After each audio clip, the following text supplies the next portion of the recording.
Sveiki, tai pratęsime astrologinę tokią kaip intenciją, čia net negalim sakyti, kad prognozę, kadangi daugumoje esat pratę prie tų masinių prognozių, kur vis tik pagal zodiako ženklus reiškia pasako, kad jeigu esate avinas, šaulys, tai bus taip ir taip.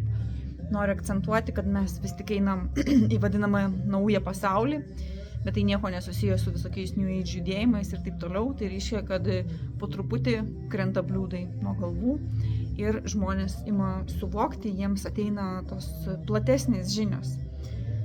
Reiškia, nebeprisiriša prie tų galbūt kažkokio tai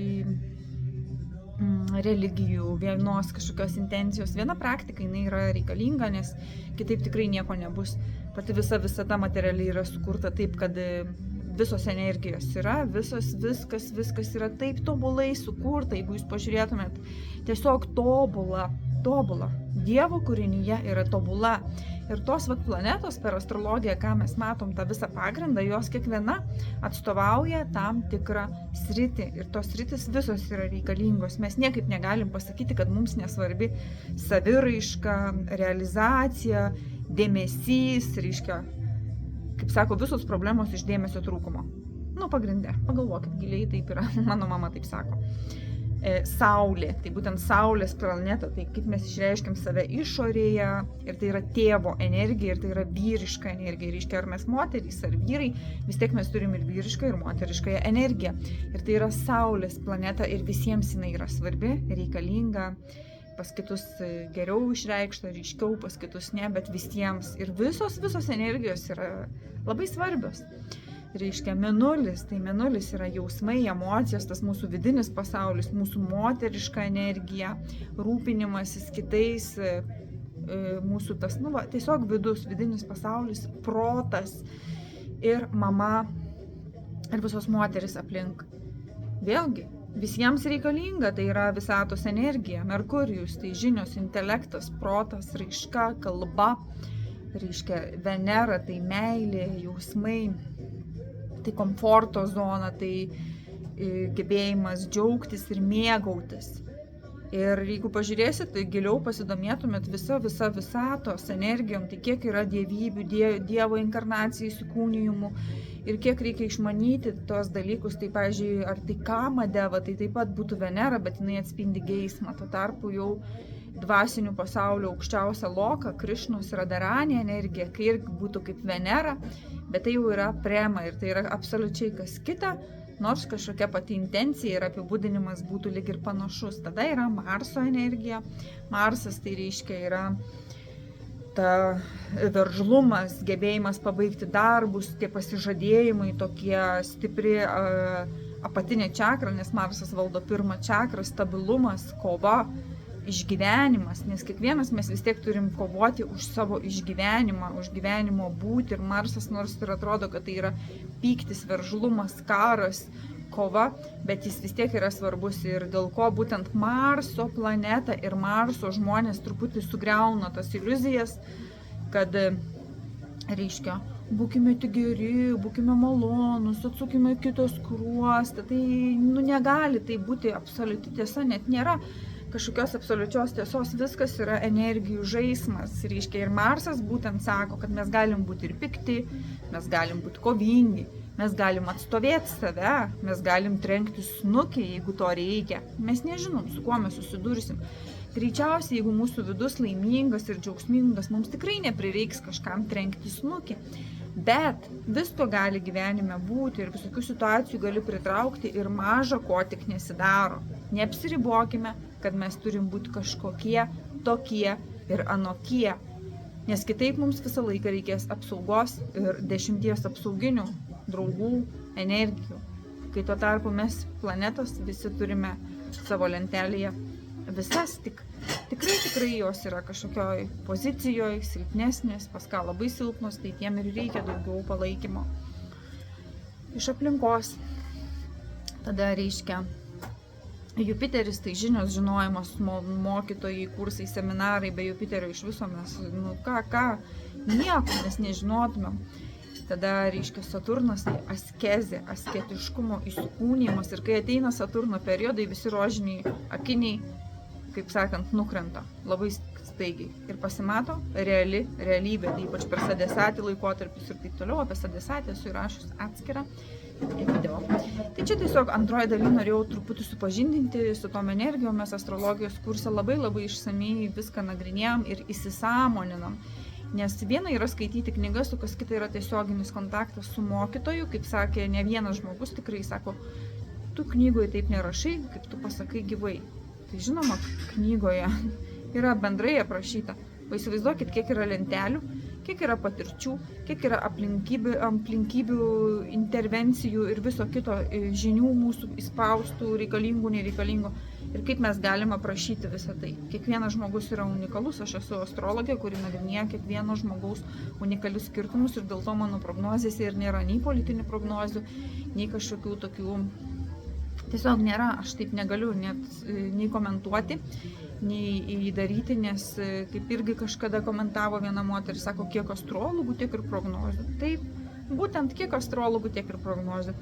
Nes kiekvienas astrologas yra žmogus ir jis nuo savo žmogiškumo kriterijaus neatsišlieja. Jis vis tiek yra žmogus, tiesiog jo sąmonė yra kažkiek tai truputį platesnė, plačiausia ir jis pats astrologas yra kažkokioj tai planetos pagrindiniai įtakoj. Tai džiotiš astrologas vis tik turėtų būti labai stipriai susijęs su Jupiteriu, nes tai yra žinojimo, žinių ir mokytojo planeta ir to buvimo čia ir dabar ir absoliuto. Ir toks įdomus dalykas, kai mes pereinam jau į transcendenciją, apie ką vis tik dar labai mažai yra žinoma, Jupiteris atiduoda būtent dar aukštesniam guru. Sako, viskas, jisai laisvas, jis išmoko, jis nuolankus, jis keliauja kitur. Tai yra dar aukštesnis žinios, aš apie tai kol kas tikrai nekalbu ir tikrai yra daug kas kalba ir kiekvienas randa tai, ką nori rasti. Tai reiškia sąmonės plėtra. Tai va, tai kalbant dabar, Rahu jau apibūdinau apie tos norus, pozicijos keičiasi ir būtent kodėl svarbu yra klausyti tą prognozę ir ją suvokti ir įsisąmoninti ir kodėl taip yra gerai išmanyti Vedų astrologijos mokslą. Tai yra nebūtina tikrai, bet tai yra labai gerai ir turėtų tai būti dėstoma mokyklai vaikams, aš to net neabejoju, nes kaip tu gali labiau save pažinti nei per Vedų astrologiją. Nėra kito būdo. Nes ką jūs besimokysite, jūs visą laiką būsite įsitikinimų kratinys, tai psichoterapija, reiškia kažkokie tai žmonių tipažai, tai psichologija, veidotyra, tai dar kažkoks tai charakterio tipažas, bet astrologija jinai parodo ir dabartinį periodą. Ir kas bus po 10 metų koks periodas. Ir būtent kai mes einam drauge su planetom, su gamtos dėsniais, mes, kaip sakant, einam pagal gamtą, pagal ritmą, mes neužspaudžiam kažko, ko nereikia, mes neprisigalvojam savo, neintegruojam to, ko mums nereikia, kad būk ten tokia kaip Adelė, nebūk čia kokia nors akių draskytoja, vat kaip aš dabar perimčiau kažkieno kito stilių, kokią nors žinomą astrologą ir bandyčiau juo tapti, vaizduoti kažką. Ar jūs manot, kad manęs kas nors klausytų ir iš viso, ar aš pati gyvenčiau pagal pašaukimą? Žinoma, kad ne. Aš negaliu atsišlieti nuo savo tų įtakų, vis dėlto yra kaip yra, bet mes negalim sakyti, o aš toks esu ir viskas, tai nieko dabar nedarysiu. Ne, žmogus visą laiką, kokioj planetoj bebūtų įtakoj, jisai siekia tos planetos elementų, tai mūsų atveju dorybės gūna ir transcendencija. Dorybės gūna tai yra visi tie geri darbai, noras pasitarnauti, pagalba kitam, artimui, tolimui, nesvarbu, tai yra dorybės gūna ir tokios švarios mintis, gyvenimas čia ir dabar, o transcendencija jau yra virš materialios gamtos gūnų, tai yra jau persikėlimas ir buvimas savo sąmonę visai kitose pasauliuose, nei apskritai yra žmonės. Ir apie tai vėlgi mažai kam įmanoma suprasti. Tai dabar Jupiteris būtent Jautyje, kaip ir sakiau, jisai iki pat 2025 gegužės 14, jisai tą gerąją karmą, kas jos turi, atseikėja per ekologiją, per gamtą ir tikrai labai plečiasi, pavyzdžiui, tokios žinios kaip sveikatos iš gamtos, detoksai visokie ir dauguma ir patys žmonės jau kalba ten, kad ir paprastas koks žmogelis, nei kokio kurso veda, nei ką, įkelia savo žoleles. Jis sako, kad valgykim tai, kas auga arti mūsų ir tai yra tiesa. Tai reiškia, jeigu aš dabar esu Himalajose, aš valgau tai, kas yra Himalajose. Kas čia užaugo, kas čia auga, būtent tą ir valgau. Nesisiunčiu maisto iš Lietuvos ar Ispanijos. Galim pasmaguriauti, bet mes turėtumėm valgyti tai, kas auga netoli mūsų. Tai toks suvokimas yra dabar diegiamas ir bendra prasme labai aktualus tampa saugumas, saugumo jausmas. Ir tie, kurie dabar šiuo metu, vat, būtent nuo gegužės 1 šių metų iki kitų metų gegužės 14 pajausite tokį saugumą, tai reiškia, jūs judate teisinga linkme. O jeigu jūs pajaučiate didžiulį nesaugumą kažkokį, tai kažko tai trūksta, kažkas su ta gerąja karma yra ne taip. Geroji karma yra dorybės būnos puoselėjimas. Tai būtent nesėdėti ir galvoti, kodėl aš toks nelaimingas ir ten lakstyti per 100 mokytojų, kas yra dabar populiaru, o pasitarnauti, kažkam pasitarnauti. Mes netarnauti negalime, mes vis tiek kažkam tarnausim, savo protui, savo šuniui, savo kūnui, tai tualetą reikia, tai dar to reikia, tai visko.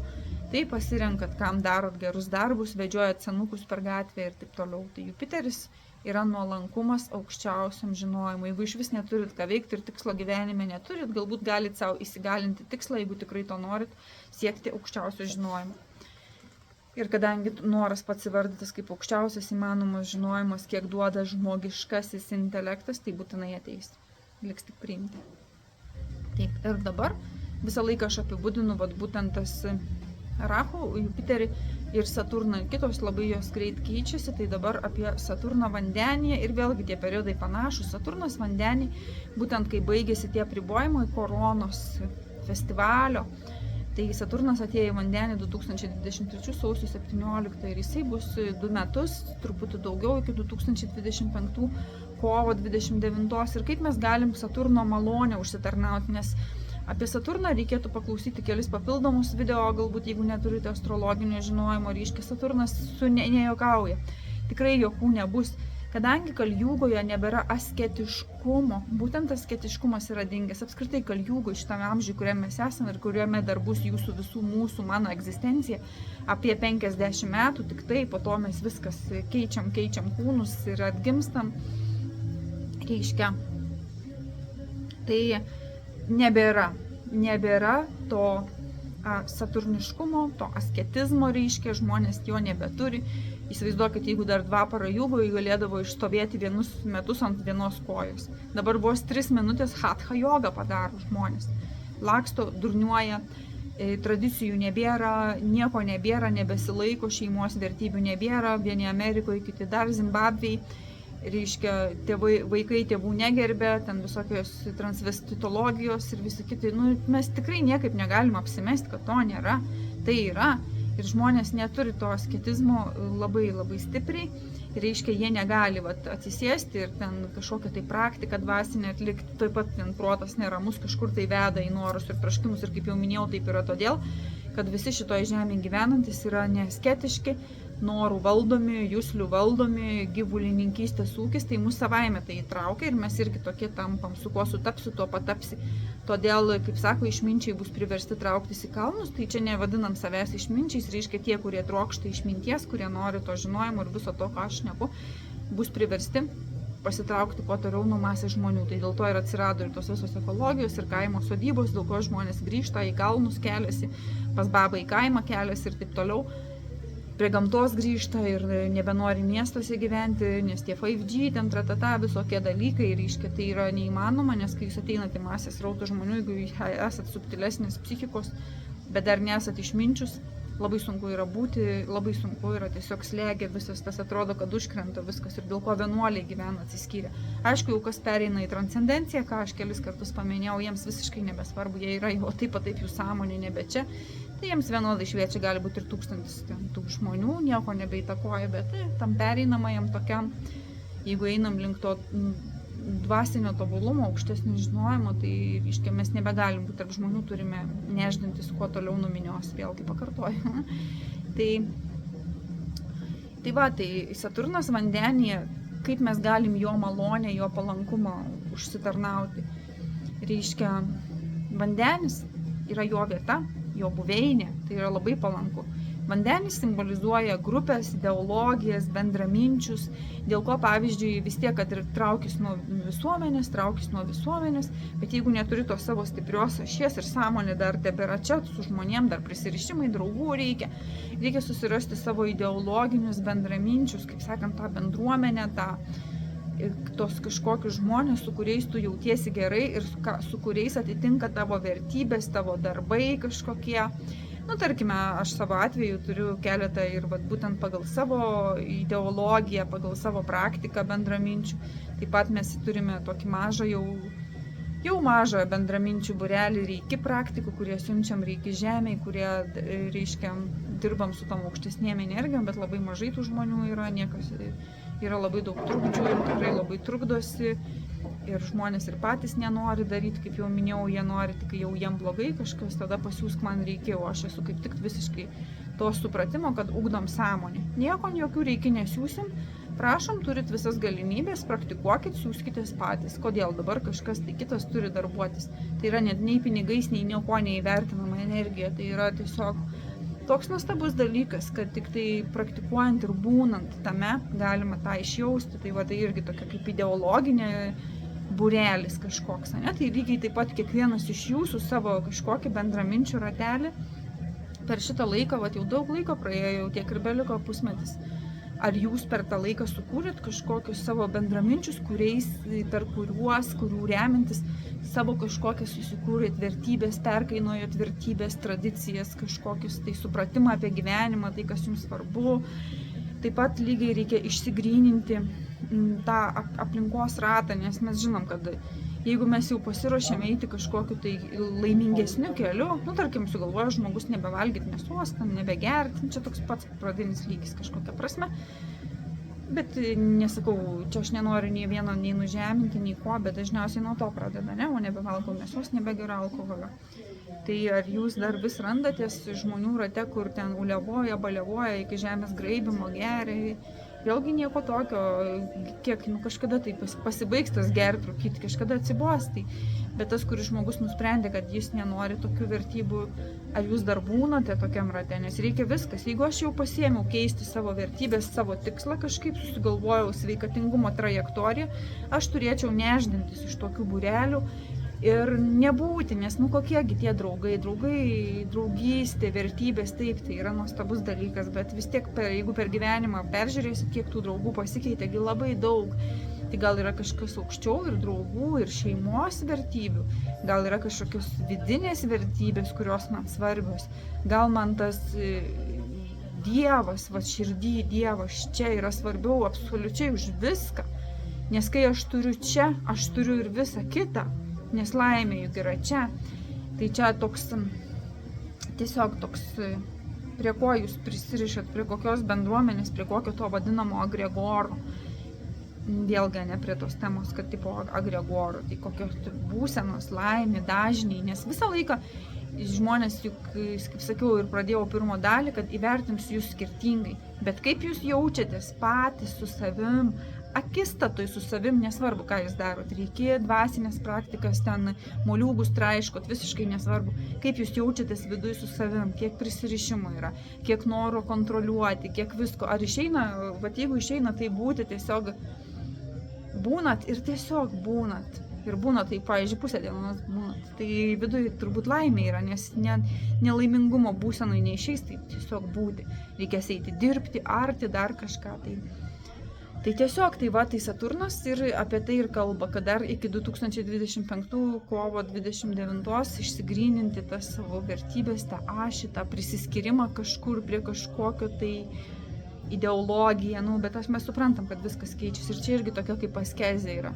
Jeigu kažkur jau radot kažkokius tinkamus žmonės, tai ar sugebėjot nors 2 metus išbūti. Saturno laikas yra 7,5 praktikų, kaip aš sakau, metų praktikos. Jeigu nedarit kažko 7,5, tai reiškia Saturną atidirbti santykiai 7,5 metų, ar sugebėjot tiek išbūti. Kažkokiam darbe išbūti, bet tokiam darbe, kur jūs sukaupėt savo profesinį lygį, ne tai, kad dabar ten šefas jūs kaip su gyvuliu elgės, o jūs būnat, nes tipo reikia čia kentėti. Ne kančia, tai yra profesinė kvalifikacija, tai bet kokioje srityje inžinierius, gydytojas, astrologas, galbūt aptarnaujantis klientus, reikia kvalifikaciją kaupti ir viskas yra per įdirbį, nes man dažnai, kaip sako, kaip tu taip sugebi per astrologiją sudėlioti viską per 2 minutės. Bet aš 13 metų tame, ta prasme, tai tiek tikrai labai daug ištisai tą patį daryti. Aš aišku nesu fanatikė. Bet, ištisai nagrinėjai, tai tau jau nėra ko, viskas yra per patirtį, per įdirbį ir kokią tu gali turėti profesinę kvalifikaciją, jeigu tavo kursai darbovietės keičiasi kas metus, arba jeigu ir, tai darbovietė nelygu, tu gali įsidarbinti sekretorį ir visą dieną naršyti Facebook'e, tai čia toks gilesnis dalykas. Taip, iš astrologinių dar tokių terminologijų norėčiau paminėti 2025 balandžio mėnesį, kai turėsime labai daug planetų žuvų ženklę. Ir ką tai simbolizuoja, tai reiškia, kad mes turime su savo emocijom, su savo pasąmonė padirbėti. Aš minėjau ir pirmoji daly labai daug ir tai labai jaučias pasąmoniniam fone. Kas susidurėt su, pavyzdžiui, reikia energiją motinai žemėj, tai įsivaizduokite, kokia visata yra didelė. Mes įsivaizduojam, kad mes čia pasaulio bambos, iš tikrųjų mes esam taškiukai su galimybė didžiulės galės įvaldyti sąmonę, kažkokio meilės siekti viduj, laimės, džiaugsmų. Taip, bet mes esam taškiukai ir motina žemė, jai siunčiant reikia energiją, eina toks srautas kaip į ją įgydančią energiją ir mes esam jos iščiose, mes čia gyvenam. Jinai yra tragiškai užteršta, jos vis tiek yra žinoma, kad susinaikins jau visa materiali visata, liko 400 000 metų. Jos amžiaus kategorijai tai yra tas pats kaip mums, kiek įsivaizduokim, liko 20 metų. Okay. Ir jinai yra labai stipriai serganti ir ne tik šiukšlinimas, tarša, ne tik tai, kad mums čia turškia visokius tarakonus, viską teršia, naikina, kaljūga, bet ir žmonių emocijos, emocinis fonas, reiškia, žemė kenčia nuo tų emocijų, ji nebegali, tiesiog dėl to dar reikia ženklas yra paliktas, nes dar yra galimybė prie jo prieiti ir valytis, bet netgi gavę iniciacijas to nedaro, kažkokius tai prisigalvoja, tipo kažką tai labiau žino, negu kad iš čia į žemę, iš aukštesnių pozicijų galima gydyti. Tai reiškia irgi mažai kas bedaro ir tai kaip atrodo lemtis, nulemta, bet tai taip ir vyksta ir reiškia. Ir tos emocijos bus kažkoks labai stiprus proveržis, dėl to gali būti visokios ir gamtos stichijos, kad ir sukeltos dirbtinai, bet vis tiek taip gaunasi. Įsivaizduokit, kaip aš kalbu čia apie motiną žemę, taip kaip mūsų organizme yra visokių mikrobų, bakterijų, virusų, visko, dėl ko mums reikia detoksų, dėl ko mums nuolat reikia valytis organizmą, daryti badavimus arba ten kažkokius, tai nes mes turim išvalyti juos, tai lygiai taip pat ir žemė turi apsivalyti, jinai vėlgi stipriam apsivalymo procese ir mes esam kaip tie tos bakterijos, kaip mūsų kūne būtų bakterijos virusai, taip žemės motinos šitoj visoj planetoj plotmiai. Mes esam kaip tie virusai kažkokia prasme ir tie, kurie tokie kenčiantys, nerandantis išeities, išprotėję, labai žemų energetinių dažnių, reiškia, užspaustų emocijų, norų, troškimų neišpildantis, nes mes turim kreipti dėmesį, ko aš noriu, ar tai geras noras ar ne, ir taip toliau, bet mes negalim taip užslopinti savęs kaip kažkokio tai išoriai atseit gerai, ten einu dirbti, o viduje kažkas tai baisaus, ne? Tai ne, reikia valytis ir dėl to taip yra populiaru dabar kažkur atvažiuoti, bėgti, kažkokių vaikytis tų neva tai geriau besijaučiančių. O kodėl tas geriau besijaučiantis turėtų pasimti jūsų emocijas? Neturėtų, jisai gali žinias skleisti, dar kažką galbūt ir duoti ir padėti, bet žmogus kenčiantysis pats turi norėti išeiti iš kančios. Tai reiškia, kad tai yra labai aktuali tema, ar aš tikrai noriu išeiti iš kančios. Ir aš žinau šitą aspektą, nes aš pati su tuo susidūriau, būtent prieš ateinant Reiki. Aš atsimenu, po iniciacijos aš guliu ir klausiu, ar aš toliau noriu kentėti. Jūs pats savo užduoti klausimą. Ir ką tu atsakai?